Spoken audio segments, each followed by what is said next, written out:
بسم اللہ الرحمن الرحیم الحمدللہ رب العالمین والصلاة والسلام علی رسولہ الکریم وعلی آلہ واصحابہ اجمعین۔ دوسرا سبق جو ہے اس میں سب سے پہلے علم حدیث کی وجہ تسمیہ کہ علم حدیث کو علم حدیث کیوں کہا جاتا ہے۔ تو لفظ حدیث جو ہے یہ قدیم کی ضد ہے، تو علم حدیث کو علم حدیث اس لیے کہا جاتا ہے کہ یہ کلام اللہ کی نسبت حدیث ہے، چونکہ کلام اللہ قدیم ہے قرآن مجید، اور یہ اس کی لحاظ سے اس کے مقابلے میں حدیث ہے۔ اس بنیاد پر علم حدیث کو علم حدیث کہا جاتا ہے۔ دوسری وجہ یہ ہے کہ حدیث کا معنی ہے قول، تو علم حدیث کے اندر تین چیزیں ہیں: قول، فعل اور تقریر۔ تو یہ ہے تسمیۃ الشیء باسم جزئہ الاعظم، کہ کسی شے کا اس کے اجزاء میں سے ایک بڑے جز کے ساتھ نام رکھ دینا۔ چونکہ حدیث شریف کی جو مجموعی اقسام ہیں ان میں سے زیادہ احادیث جو ہیں ان کا تعلق قول کے ساتھ ہے۔ اللہ تعالیٰ کا فرمان ہے وَأَمَّا بِنِعْمَةِ رَبِّكَ فَحَدِّثْ، اس کے اندر جو ہے وہ رسول اکرم صلی اللہ علیہ وسلم نے اللہ کی نعمتوں کا اظہار قول، فعل اور تقریر کے لحاظ سے کیا۔ تمہید بخاری ہے، اس کے مجموعی طور پر دو حصے ہیں۔ ایک کا تعلق امام بخاری رحمہ اللہ تعالیٰ کے حالات کے ساتھ ہے، اور دوسرے حصے کا تعلق صحیح بخاری شریف کے ساتھ ہے۔ تو امام بخاری رحمۃ اللہ علیہ کے حالات کے لحاظ سے، جس طرح کہ آپ کے پاس وہ سیر اعلام النبلاء کی موجود ہے فوٹو کاپی، اس کے اندر امام بخاری رحمۃ اللہ علیہ کے لحاظ سے آج کے سبق میں یعنی جو چند واقعات ہیں ان میں سے صفحہ نمبر 284 پر نجم بن فضیل یہ کہتے ہیں کہ رأیت النبی صلی اللہ علیہ وسلم فی النوم، کہ میں نے رسول اکرم صلی اللہ علیہ وسلم کو خواب میں دیکھا، کأنہ یمشی، گویا کہ رسول اکرم صلی اللہ علیہ وسلم چل رہے ہیں،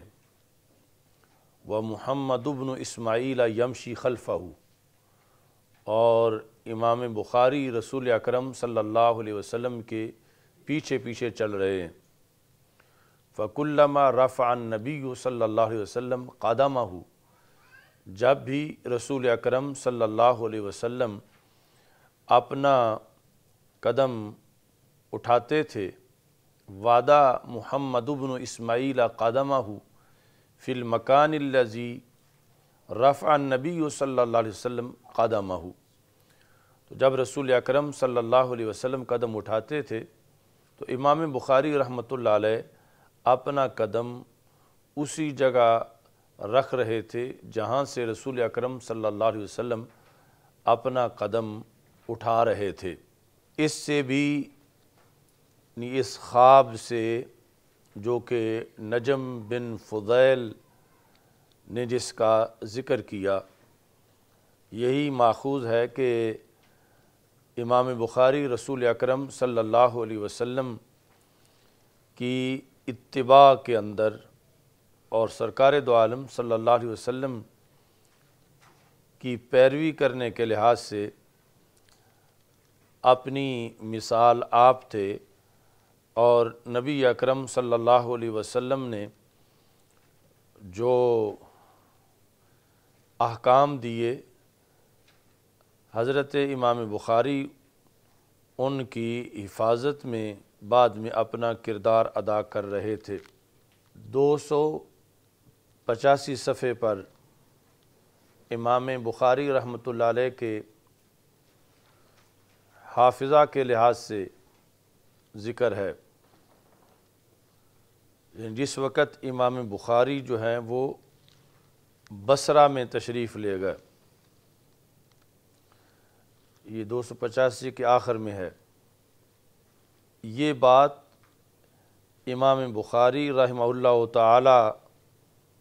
کے ہم عصر اور کلاس فیلو حاشد بن اسماعیل انہوں نے بیان کی کہ امام بخاری یختلف معنا الی مشائخ البصرہ، ہمارے ساتھ مشائخ بصرہ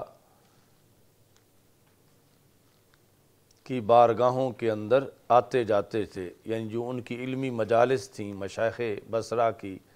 جو علمی حلقے تھے ان کے، تو کلاس میں جاتے تھے۔ فلا یکتبو، تو باقی تو لکھتے تھے، تو امام بخاری رحمہ اللہ تعالی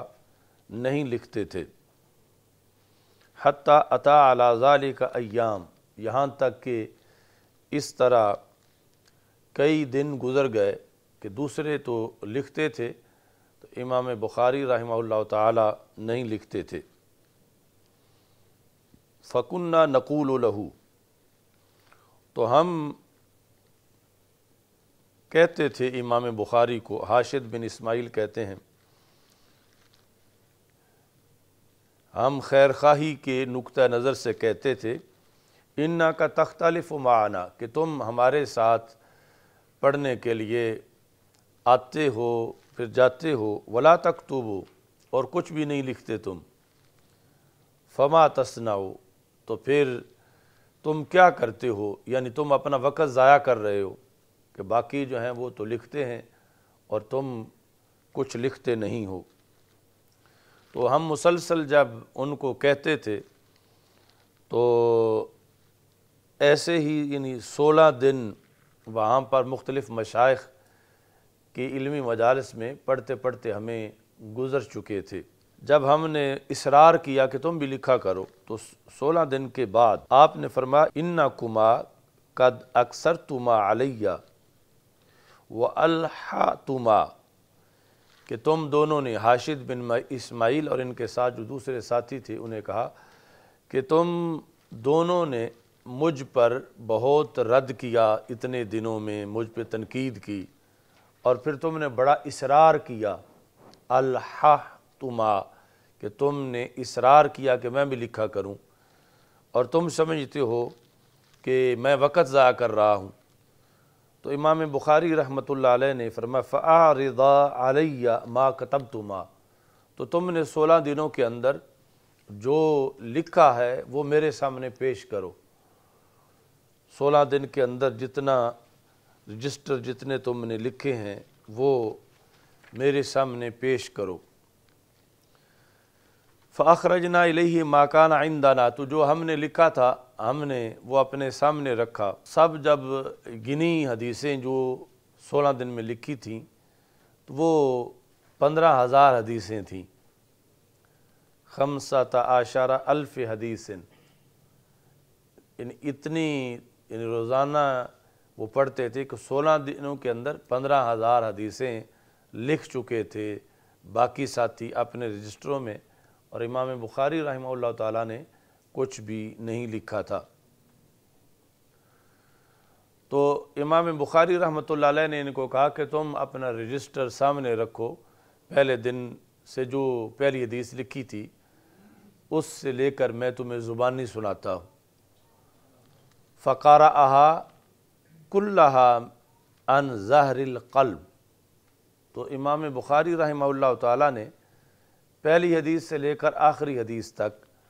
15,000 حدیثیں ساری زبانی سنا دی۔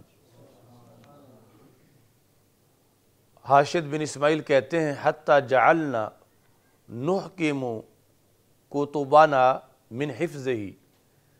یہاں تک کہ ایسی نوبت بھی آئی کہ ہمارے لکھے ہوئے میں تو غلطی تھی لیکن امام بخاری کے حفظ میں کوئی غلطی نہیں تھی۔ حتیٰ فجعلنا نحکم، ہم صحیح کر رہے تھے،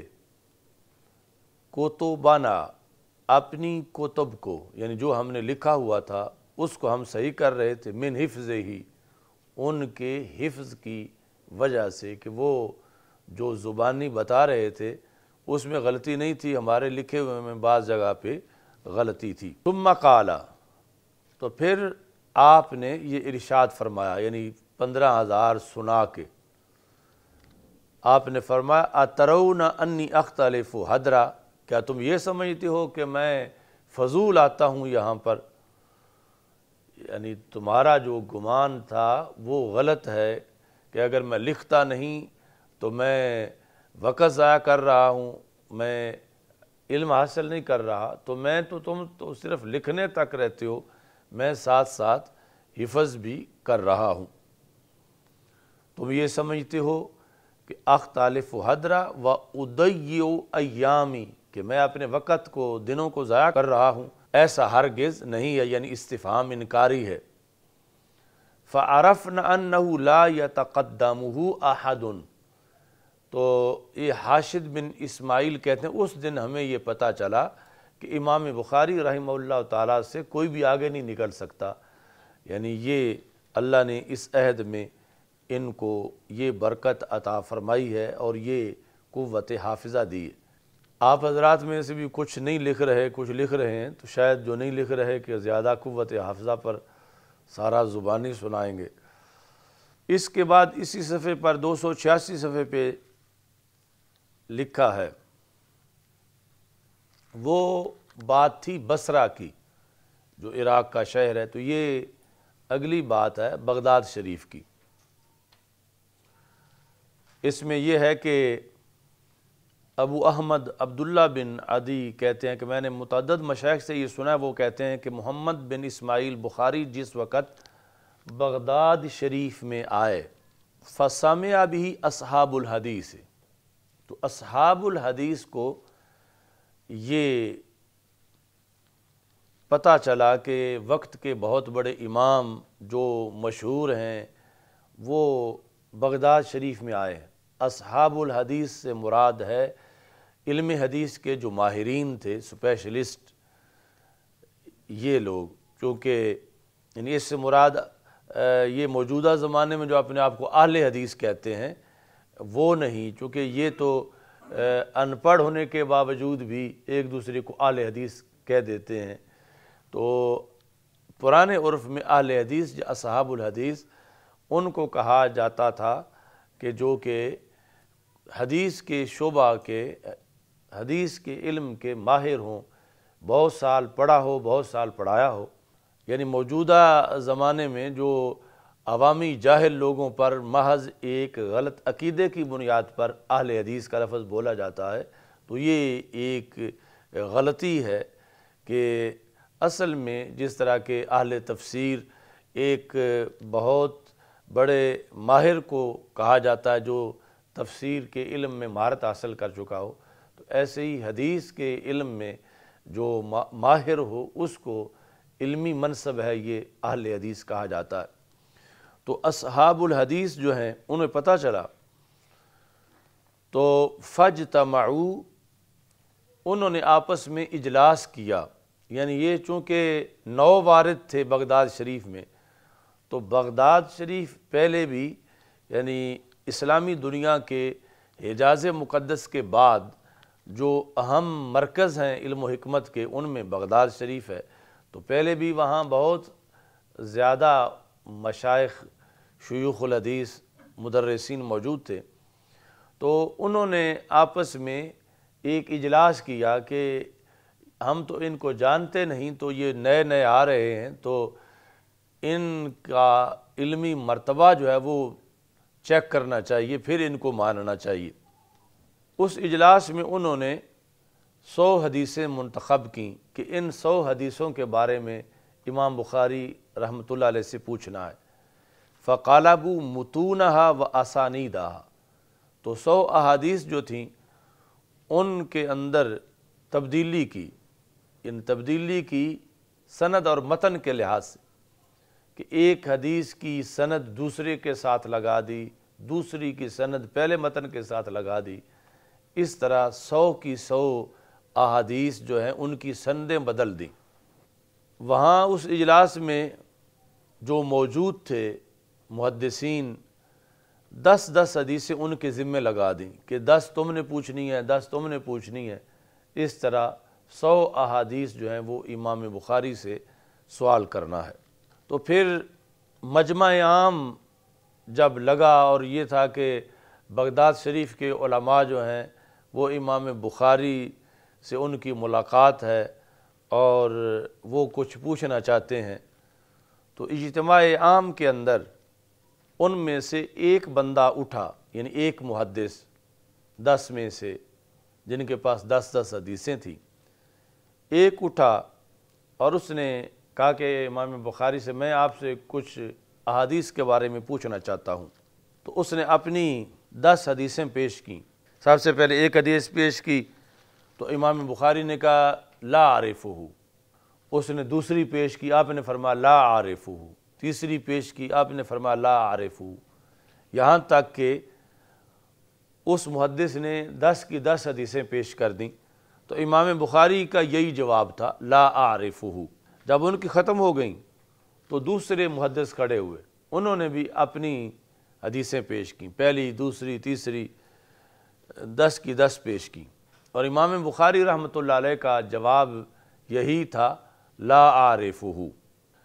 لوگ جو ہیں جو یعنی اس استقبالیہ تقریب میں دور دراز سے آئے ہوئے تھے امام بخاری کا دیدار کرنے کے لیے، تو سارے عوام بھی، فقہا بھی ایک دوسرے کی طرف دیکھ رہے تھے بڑے تعجب کے ساتھ کہ یہ اچھے امام ہیں کہ ان کو لا اعرفہ کے سوا کچھ آتے ہی نہیں ہے، کہ جو بھی پوچھتا ہے جو حدیث یہ کہتے ہیں لا اعرفہ، اور کوئی ان کے پاس جواب ہی نہیں۔ اس میں یہ ہے کہ جو بعض لوگ تھے رمز شناس، وہ یہ سمجھتے تھے کہ کوئی خاص بات ہے جس وجہ سے امام بخاری یہ جواب دے رہے ہیں، یعنی یہ جواب عدم علم کی بنیاد پہ نہیں ہے، لیکن عوام یہ سمجھتے تھے کہ امام بخاری کو آتا جاتا کچھ نہیں، اس لیے جو ہے وہ معاذ اللہ لا اعرفہ سے جواب دے رہے ہیں۔ وہ جو 10 محدث تھے انہوں نے 10 کر کے 100 حدیثیں پوچھ لیں امام بخاری سے، جن کی سندیں انہوں نے بدلی ہوئی تھیں، اور امام بخاری لا اعرفہ کہہ رہے تھے۔ جب امام بخاری نے دیکھ لیا کہ یہ سب جو سوالات انہوں نے کرنے تھے تو انہوں نے کر لیے ہیں، فلما علم انہم قد فارغوا، کہ یہ سوال کر کے فارغ ہو گئے ہیں، تو التفت الی الاول منہم، ان میں سے جو پہلے محدث تھے، یعنی امام بخاری رحمۃ اللہ علیہ کی ذہانت یہ تھی کہ آپ نے یہ ترتیب بھی ذہن میں رکھی کہ پہلے کس نے 10 حدیثیں پوچھیں، اور ان 10 میں سے پہلی کون سی تھی، دوسرے نمبر پہ کس نے پوچھیں، اور اس نے کون سی 10 پوچھیں۔ تو امام بخاری رحمۃ اللہ علیہ التفت الی الاول منہم، ان میں سے جو پہلے محدث تھے ان کی طرف متوجہ ہوئے، فرمایا اما حدیثک الاول فقضا والثانی قضا والثالث قضا الی العشرہ، آپ نے جو پہلی حدیث تم نے پڑھی اس کی سند یہ ہے، جو دوسری پڑھی اس کی یہ سند ہے، جو تیسری پڑھی اس کے ساتھ جو تم نے سند پڑھی وہ درست نہیں، اس کی سند یہ ہے۔ تو اس طرح کر کے وہ 10 حدیثیں اور ان کی صحیح سندیں امام بخاری نے مجمع عام میں پڑھیں۔ ایک کی جب ختم ہو گئی تو پھر دوسرے نمبر پر فرمایا کہ تم نے سب سے پہلے یہ حدیث پڑھی تو اس کی تم نے یہ سند پڑھی، تو یہ اس کی سند نہیں ہے، اس کی سند یہ ہے، اور یہ سند ایک دوسری حدیث کی ہے۔ تو اس طرح کر کے مجمع عام میں ترتیب کے ساتھ امام بخاری رحمہ اللہ تعالیٰ نے 100 کی 100 حدیثیں جو ہیں وہ جو سندیں انہوں نے بدلی ہوئی تھیں، امام بخاری نے اپنے حافظہ کی قوت سے ان اسناد کو صحیح کیا، یعنی ہر متن کی جو صحیح سند سی آپس میں وہ اٹیچ کی امام بخاری رحمہ اللہ تعالیٰ نے۔ فرد کل متن الی اسنادہ، ہر متن کی جو سند تھی آپ نے اس طرف اس سند کو متن کو لوٹایا، یعنی جو انہوں نے بیٹھ کے تبدیلی کی تھی امتحان لینے کے لیے، آپ نے وہ تبدیلی ختم کی اور اصل سند جو ہے وہ ہر متن کے ساتھ لگائی۔ فَأَقَرَّ لَهُ النَّاسُ بِالْحِفْظِ، تو یہ دیکھ کر پھر تمام لوگ قائل ہو گئے امام بخاری رحمہ اللہ تعالیٰ کے حافظہ کے کہ آپ واقعی ہی بہت تیز قوت حافظہ رکھتے ہیں۔ یہ صفحہ نمبر 286 پر امام بخاری رحمہ اللہ تعالیٰ کے لحاظ سے امام ذہبی نے یہ لکھا ہے۔ ایسے ہی اس میں 278 صفحے پر آپ کے حافظہ کی وہ بات ہے جو پہلے پڑھائی جا چکی ہے کہ امام بخاری رحمہ اللہ تعالی آپ سے محمد بن ابی حاتم نے پوچھا، یہ دوسری لائن سے شروع ہو رہا ہے، قلت لابی عبداللہ کیف کان بدء امرک، کہ تمہارا آغاز کیسے ہوا؟ تو آپ نے فرمایا الہمت حفظ الحدیث وانا فی الکتاب، کہ مجھے حدیث یاد کرنے کا شوق اللہ کی طرف سے میرے دل میں ڈالا گیا، الہام مجھے کیا گیا حفظ حدیث کا۔ ابھی میری عمر کتاب کے اندر تھی، یعنی کاتب کی جمع ہے کتاب، تو یہ موجودہ جو سلیبس ہیں سکول وغیرہ کے یہ تو اس وقت نہیں تھے، لیکن اس وقت یہ تھا کہ نصاب تو ایک ہی تھا، لیکن پہلے چھوٹے بچوں کو کتابت سکھائی جاتی تھی، پرائمری کا ان کا یہ تھا نصاب۔ تو آنا فی الکتاب کا مطلب یہ ہے کہ میں ابھی سب سے پہلے جو مرحلہ تھا کتابت سیکھنے کا، اسی زمانے میں لکھنے کی جب میں تعلیم لے رہا تھا، لکھائی سیکھ رہا تھا، تو اسی زمانے میں مجھے شوق ہوا کہ میں حدیثیں یاد کروں۔ تو انہوں نے پوچھا کم کان سنوں کا، اس وقت تمہاری عمر کیا تھی؟ تو امام بخاری رحمۃ اللہ علیہ نے جواب دیا کہ میری عمر 10 سال یا اس سے کچھ کم تھی۔ اس کے بعد کہتے ہیں فَجَعَلْتُ أَخْتَلِفُ إِلَى الدَّاخِلِ، داخلی یہ ایک امام ہے، داخلی اور ان کے علاوہ جو ائمہ ہیں، میں پھر ان کے مجلس حدیث کے اندر جو ہے وہ جاتا تھا اور حدیث پڑھتا تھا۔ فَقَالَ يَوْمًا فِيمَا كَانَ يَقْرَأُ لِلنَّاسِ، تو ایک دن امام داخلی اپنے حلقہ میں پڑھا رہے تھے، تو آپ نے ایک سند پڑھی، سفیان عن ابی الزبیر عن ابراہیم۔ ابی الزبیر اصل میں ابو زبیر، تو ان کی وجہ سے پھر ہے ابی الزبیر، کہ سفیان نے روایت کیا ہے اس حدیث کو ابو زبیر سے، اور ابو زبیر نے روایت کیا ہے ابراہیم سے۔ تو امام بخاری رحمۃ اللہ علیہ نے یعنی اتنی مہارت آپ کو اس عمر میں ہی تھی کہ آپ نے رد کیا، فرما ان ابا الزبیر لم یرو عن ابراہیم، کہ ابو زبیر نے تو کوئی روایت ابراہیم سے کی ہی نہیں، ابو زبیر نے ابراہیم سے کوئی حدیث روایت ہی نہیں کی، تو پھر آپ کس طرح یہ سند بتا رہے ہیں؟ کہتے ہیں فن تہارانی، تو مجھے جھڑک دیا امام داخلی نے، یعنی اسی پس منظر میں کہ ایک چھوٹا سا بچہ ہے تو اسے کیا پتا ہے، اور یہ کہتا ہے کہ یہ سند صحیح نہیں۔ فن تہارانی فقلت له ارجع الى الاصل، تو میں نے ان کو کہا کہ اصل کی طرف رجوع کرو، یعنی اصل مطلب یہ ہے کہ جو آپ کے پاس لکھا ہوا ہے، آپ کا ذخیرہ، آپ کے رجسٹر وغیرہ، ادھر جو ہیں وہ رجوع کریں۔ فداخلہ، تو آپ جہاں پڑھا رہے تھے وہاں سے اٹھ کے اپنے گھر یعنی حجرے میں تشریف لے گئے، ثم خرج، پھر باہر آئے، فقال علی کیف ہوا یا غلام، تو آپ نے آ کے مجھ سے پوچھا کہ اے بچے، کیف ہوا یا غلام، آپ کے لحاظ سے یہ کیسے ہے؟ یعنی آپ نے جو میں نے پڑھا وہ تو رد کیا، سفیان عن ابی الزبیر عن ابراہیم، یہ درست نہیں، تو پھر کیسے درست ہے؟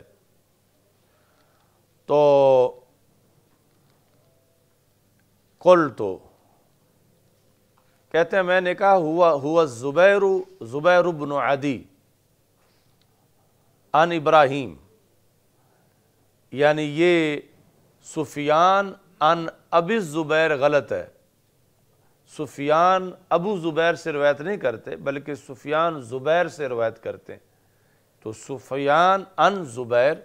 عن ابراہیم، عن الزبیر عن ابراہیم۔ جب میں نے یہ بیان کیا، فأخذ القلم منی وأحکم کتابہ، تو آپ نے مجھ سے قلم لیا، وأحکم کتابہ، اور اپنے لکھے ہوئے کی غلطی صحیح کی، یعنی اصل میں بھی وہی لکھا ہوا تھا۔ تو امام بخاری کی یہ جلالت علم ہے کہ وہ عمر کہ جس میں آج ہمارے بچوں کو یسرنا القرآن جو قاعدہ ہے وہ بھی آنا مشکل ہے، تو امام بخاری اس وقت اسماء الرجال میں اتنی مہارت حاصل کر چکے تھے کہ کس محدث کے کون کون سے شاگرد ہیں، کون کون سے استاذ ہیں، زبیر کون ہیں، اور زبیر کس کے شاگرد ہیں، اور زبیر کے شاگرد کون کون سے ہو سکتے ہیں، اور ابو زبیر کون ہے۔ تو اس بنیاد پر آپ نے جو بتایا، تو امام داخلی جو ہیں انہوں نے اپنا صحیح کیا لکھا ہوا، اور ساتھ یہ فرمایا صدقتا، کہ آپ نے سچ کہا کہ میرے پڑھانے میں غلطی تھی اور درست وہ ہے جو کہ آپ نے بتایا ہے۔ فقیل للبخاری این ابن کم کنت حین رددت علیہ، ابن کم، اس وقت تم کتنے سال کے تھے کہ جب تم نے امام داخلی پر یہ رد کیا؟ تو امام بخاری رحمۃ اللہ علیہ نے کہا ابن 11 سنہ، کہ اس وقت میں 11 سال کا تھا۔ تو کہتے ہیں کہ جس وقت میں 16 سال کا ہوا تو میں نے ابن مبارک اور وقی کی جو کتابیں تھیں وہ زبانی یاد کیں۔ ثم خرجت مع امی و اخی احمد الی مکہ، تو پھر میں اپنی امی جان اور اپنے بھائی احمد، یعنی یہ محمد بن اسماعیل ہیں تو دوسرے احمد بن اسماعیل، تو احمد بن اسماعیل اور اپنی امی کے ہمراہ میں مکہ مکرمہ گیا حج کے لیے۔ فلما حججت راجع اخی بہا، تو جب میں نے حج کر لیا تو میرے بھائی احمد بن اسماعیل والدہ صاحبہ کے ساتھ واپس آ گئے۔ وتخلفت فی طلب الحدیث، اور میں وہیں رہ گیا یعنی حدیث شریف پڑھنے کے لیے۔ تو اس طرح کر کے یعنی یہ چند واقعات ہیں جن کو امام ذہبی نے لکھا سند کے ساتھ، یعنی یہ دیگر عام ماخذ سے زیادہ اہم ہے کہ سند کے ساتھ امام ذہبی نے یہ سیر و اعلام النبلاء کے اندر 10ویں جلد میں یہ حالات کے اندر 778 صفحے پہ اور باقی صفحات پر اس کو لکھا۔ اس میں 277 صفحے پر امام بخاری رحمۃ اللہ علیہ کے بچپن کا یہ واقعہ بھی لکھا ہے کہ ذہبت عینا محمد ابن اسماعیل فی صغارہ، کہ امام بخاری رحمہ اللہ تعالیٰ کی بینائی چلی گئی آپ کے بچپن کے زمانہ میں، نابینا ہو گئے۔ فرأت والدتہ فی المنام ابراہیم الخلیل علیہ السلام، تو آپ کی والدہ محترمہ نے خواب کے اندر دیکھا حضرت سیدنا ابراہیم خلیل علیہ السلام کو، فقال لہا، تو حضرت ابراہیم علیہ السلام نے آپ کی والدہ صاحبہ سے کہا، یا حاضی قد رد اللہ علی ابنک بصرہ، کہ اے خاتون اللہ نے تیرے بیٹے کی بینائی واپس کر دی ہے، تیرا بیٹا جو ہے اس کی آنکھیں صحیح ہو گئی ہیں۔ کس لیے؟ لکثرت بکائے کے اور کثرت دعائے کے، تمہارے اس غم میں زیادہ رونے کی وجہ سے بیٹا نابینا ہو گیا ہے، اس کثرت رونے کی وجہ سے یا کثرت دعائے کے، یہ تم نے زیادہ دعائیں کی ہیں، تو ان دعاؤں کے نتیجے میں رب ذوالجلال نے تمہارے بیٹے کی بینائی واپس کر دی ہے۔ فَأَصْبَحْنَا وَقَدْ رَدَّ اللَّهُ عَلَيْهِ بَصَرَهُ، تو کہتے ہیں کہ جس وقت صبح ہوئی تو واقعی امام بخاری نابینا سے بینا ہو چکے تھے اور آپ کی آنکھیں جو ہیں وہ درست ہو چکی تھیں۔ الحمدللہ رب العالمین والعاقبۃ للمتقین والصلاۃ والسلام علی رسول کریم۔ استغفر اللہ لا الہ الا اللہ وحدہ لا شریک لہ لہ الملک و لہ الحمد وہو علی کل شیء قدیر، وصلی اللہ تعالی علی حبیبہ خیر خلقہ سیدنا